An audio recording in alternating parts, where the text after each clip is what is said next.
Smart Impact, toujours ici au Grand Palais, toujours au CIPCA, le salon de l'immobilier bas carbone. On va parler d'avenir, se projeter vers un avenir où 100% des bâtiments seraient bas carbone. Est-ce que c'est possible? Je vais poser la question à mes invités. Raphaël Rollinet, bonjour.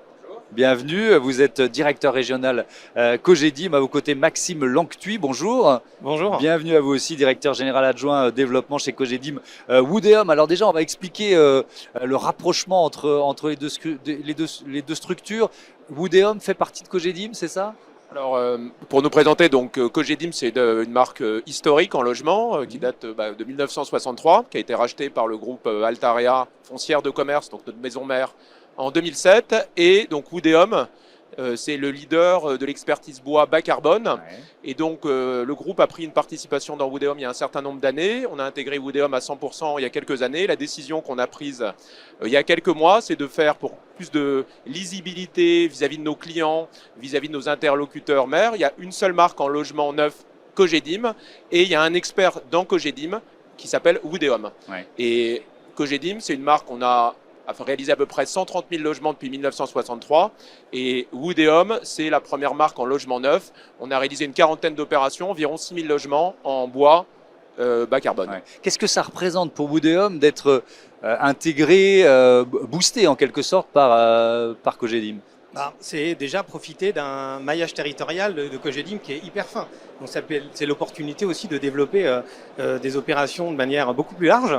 C'est également réfléchir, d'être à plus de proximité avec le territoire et de profiter de tout le réseau national.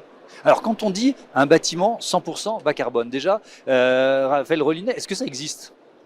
Est-ce que ça existe déjà? Des bâtiments bas carbone, bien sûr que ça existe déjà. C'est 100% bas carbone. Hein. J'allais dire qu'est-ce que le bas carbone, et peut-être je vais laisser Maxime nous expliquer le bas carbone. Vas-y. Oui, alors déjà bas carbone, c'est que faut aussi se dire que depuis la première réglementation thermique, elle date de 1974. Okay. C'est juste après le choc pétrolier. Donc là, à ce moment-là, de 1974 à 2012, la dernière réglementation thermique, on nous demandait de réduire les consommations énergétiques dans le logement. Ouais. Et c'est qu'à partir Mais on ne parlait pas de carbone. On parlait un peu de carbone lié aux consommations énergétiques associées. Mais là où c'est vraiment un saut quantique, c'est quand on est passé à cette réglementation RE 2020, où là on a dû compter finement le carbone lié à la construction du bâtiment. Donc là on parle de 2022, c'est extrêmement récent. Et là on compte finement, on réduit l'impact carbone construction. Et donc là, on commence à parler d'opérations bas carbone, mais c'est au final très récent. Ouais. Est-ce que le bas carbone, c'est devenu un prérequis des opérations immobilières? Alors ça, c'est un sujet essentiel. Au-delà des partenaires villes, c'est aussi une demande importante de nos clients. On vit une période, on va dire, chahutée dans l'immobilier depuis quelques années. Et le thème du bas carbone, c'est un thème qu'emmènent toutes les personnes, quelle que soit l'étiquette politique, quel que soit le type de client. Et ça emmène aussi nos équipes. C'est quand même un message très positif dans une période qui a été pas simple, d'emmener les équipes sur ce thème du bas carbone. Donc c'est essentiel dans les concours. Et de plus en plus, là Maxime en parlait, on répond avec un mixte entre des opérations, dans des grosses opérations, on va répondre à un bâtiment en bois, un bâtiment en béton bas carbone, et ça permet d'emmener tout l'écosystème de l'immobilier et de la construction. Même justement quand on est dans une période de crise ou une période chahutée, comme pour reprendre votre expression, où on pourrait imaginer des acteurs un peu plus frileux qui se disent « Oh là, mais est-ce que ça va me coûter plus cher de remplir ces objectifs environnementaux ?» Allez-y Maxime. Après, l'avantage des crises, c'est que ça permet de s'interroger sur son métier et en fait, au final, ça permet de progresser partout. Ce moment-là qu'on vient de vivre, on ne s'est jamais autant rapproché de nos clients, du pouvoir d'achat de nos clients, de leurs besoins en termes d'usage. Et également, on s'est rapproché aussi de toutes les parties prenantes qui regardent l'immobilier et qui se disent, en fait, construire du neuf, c'est plus difficilement acceptable aujourd'hui qu'hier, donc il faut s'améliorer. Et l'avantage de construire du bas carbone, c'est rentrer avec ce fameux mot-clé qui est le hors-site. Et le hors-site, ça a tout un tas d'atouts pour pouvoir développer des opérations dans un environnement urbain, avec une moindre rotation de camions, avec des chantiers qui sont plus silencieux, avec des conditions de travail qui sont beaucoup plus favorables pour nos compagnons. Et ça, ça fait partie de l'amélioration, c'est la conséquence positive de penser bas carbone. Le hors-site, c'est quoi? C'est construire des éléments du bâtiment qu'on est en train de monter en dehors du bâtiment lui-même? C'est tout à fait Je dis ça. ça avec mes mots de béotien, mais c'est à peu près l'idée. C'est tout à fait ça. C'est-à-dire, vous avez des parties de bâtiments Ouais. qui sont construits à l'extérieur et que vous venez assembler sur le chantier. Et ces parties de bâtiments, c'est pas uniquement comme on l'a souvent en tête, du modulaire. Ça peut être un poteau, ça peut être un mur, ça peut être une façade, ça peut être une cuisine, ça peut être des balcons. Ça peut être une verrière comme celle voilà, du Grand Palais. Ça permet de montrer définitivement que le hors-site est complètement compatible avec une architecture magnifique. Mais voilà, l'idée c'est que progressivement cette industrialisation de l'acte de construire, ça permet de faire des projets qui sont plus faciles à porter et qui s'insèrent plus finement dans un environnement urbain assez dense. Est-ce que c'est une idée reçue de dire que le bas carbone est plus cher, Raphaël Rollinet? Alors oui, mais non. Donc Un peu des deux. Voilà, on va prendre un exemple concret, je pense, pour illustrer ce que Maxime dit. Aujourd'hui, on développe une opération qui s'appelait Cogédim Air du Temps, qu'on a gagné en 2018, qui est juste en face de la bibliothèque François Mitterrand, qu'on va rebrander avec l'organisation Woodéum Paris-Rive Gauche.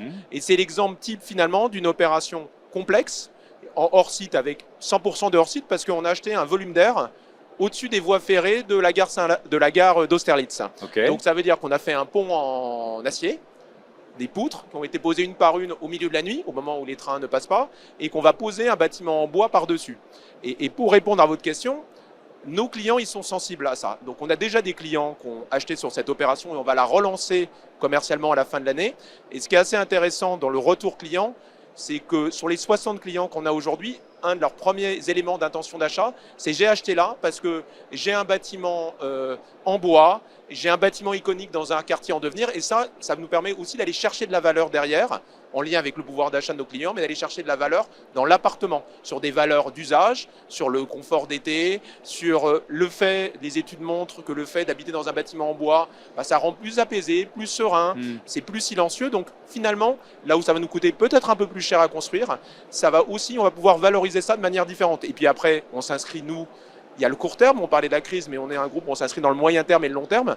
Le sujet du bas carbone, de toute manière, on a tous été sensibilisés cet été avec le réchauffement climatique.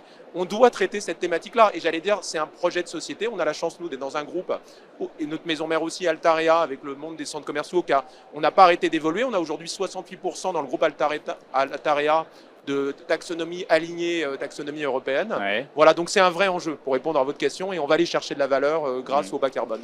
Woodéum, ça a été créé il y a combien de temps? C'est une société qui a été créée en novembre 2014. 2014, alors donc juste... ça donne une belle... Oui, allez-y. Voilà, donc c'était juste en fait avant, bien avant cette RE, avec comme objectif qui était de se dire, quand on est au bout de ces réglementations thermiques en 2012, on se rend compte que le poids carbone lié à la consommation d'énergie ne représente que 30%, et 70% c'est la construction. Donc là on se dit, comment on peut améliorer ces pratiques-là, et le bois est arrivé naturellement parce que c'est un matériau qui a un bilan carbone négatif. Oui, parce qu'il va stocker du carbone pendant sa phase de pousse.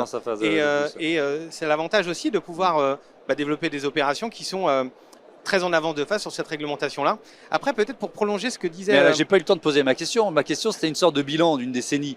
C'est-à-dire de se dire, est-ce que vous êtes, avec cet argument du bois massif et donc du bas carbone, sujet quand même aux fluctuations du marché, c'est-à-dire et aux difficultés liées à un marché qui se contracte ou qui au contraire va bien? Est-ce que vous l'avez senti ou pas d'ailleurs? Alors, construire aujourd'hui bas carbone, quand on peut encore construire classiquement, ça a toujours un tout petit peu plus cher, oui. Ouais. Par contre, l'avantage, c'est que plus on s'y met, plus globalement on massifie l'effort d'innovation collectif, et le salon est la preuve de ça, d'une filière qui se structure et qui permet justement de gagner en qualité et de compresser les prix. Après, il y a aussi des opérations, Raphaël l'évoquait avec l'opération dans le 13e arrondissement, une autre opération qu'on présente dans le cadre de la conférence cet après-midi, c'est un immeuble qui s'appelle Osta, qui est un immeuble qui a été construit au-dessus d'une dalle de stockage qui était au-dessus du périphérique. Le bâtiment est 3 fois plus léger qu'un bâtiment traditionnel. Si on avait voulu valoriser ça avec un bâtiment classique en béton, on aurait fait 3 niveaux. Là, on a fait 8 niveaux. Et donc là, ça permet de donner du sens à des opérations. Et c'est grâce au hors-site, grâce au bas carbone, que ces opérations existent en fait. Ça veut dire qu'il y a avec la densification des villes, il y a des chantiers qui ne pourrait pas se monter sans la solution bois, par exemple? Alors, je vais reprendre l'exemple le plus concret, donc celui qui est en cours de travaux au Oudéum Paris-Rive-Gauche. On a acheté un volume d'air au-dessus des voies ferrées, c'est-à-dire qu'on a acheté un trou. Voilà, donc comme le dit Maxime, c'est une opération sans du hors-site, c'est-à-dire les poutres métalliques qui sont le même type de construction qu'ici au Grand Palais et sur lequel on a posé du bois, il n'y aurait pas eu d'opération. Tout simplement. Tout simplement. Et Maxime le disait aussi sur l'opération Oudéum Osta, porte de Brancion, c'est vu le poids que pouvait avoir le périphérique, on ne pouvait pas construire en béton au-dessus, ou on pouvait construire 2 étages, on en a construit 8. Voilà, donc il y a des opérations, et c'est ça aussi la force du hors-site, qui n'existe pas si c'est pas du hors-site. Ouais. Et comme vous le dites, c'est aujourd'hui la ville se construit sur la ville, de plus en plus, l'impact carbone, parce que là on parle du hors-site, mais dans le groupe aussi, on a une marque qui s'appelle Histoire et Patrimoine qui fait de la réhabilitation, c'est ce qu'on fait en bureau. La ville, elle se construit sur elle-même.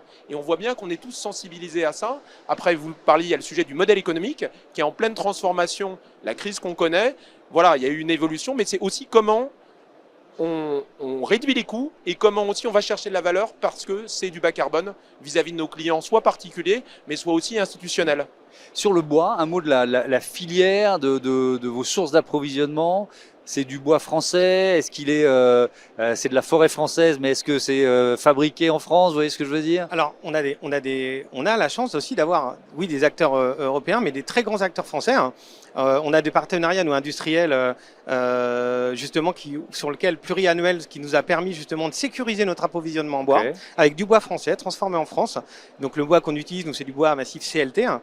Et donc, oui, c'est une filière que nous, on a envie d'encourager. Ça fait partie aussi de l'idée de départ. Mais on n'a pas assez d'industrie du bois, en quelque sorte. Il y a les forêts, mais il n'y a pas assez d'industrie du bois. Alors, je n'ai pas envie d'être imprécis. La vraie question, c'est que nous, on l'encourage autant que possible. Ça nous permet aussi de gagner des opérations sur les territoires où parfois on se dit, le bois, il vient d'ici, hein, avec ce partenaire-là, qui à un moment a décidé d'investir dans une ligne de production. Nous, on s'est engagé à lui sécuriser 10 à 20% de son chiffre d'affaires pendant pluriannuel. Et ça, parfois, ça permet justement d'être décisif quand on veut développer des opérations. C'est évidemment quelque chose qu'on encourage en tout cas. Merci beaucoup, merci à tous les deux. Bon CIPCA, bon salon de l'immobilier bas carbone et à bientôt sur Be Smart for Change. On passe tout de suite à notre rubrique Smart Ideas, Startup Innovation.